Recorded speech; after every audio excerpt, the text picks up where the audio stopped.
వదులుతున్నారు మన ఆడపిల్లలు.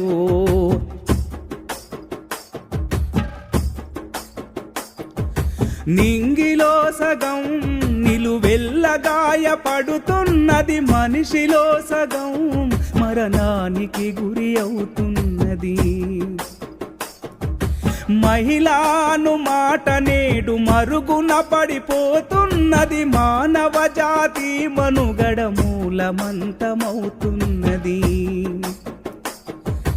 ఈ మారణ హోమాలు ఇకనైనా అడ్డుకొని ఆదుకుందము మన అక్క చెల్లెలా, కాపాడుకుందము మన ఆడపిల్లలా, ఆదుకుందము మన అక్క చెల్లెలా, కాపాడుకుందము మన ఆడపిల్లలా.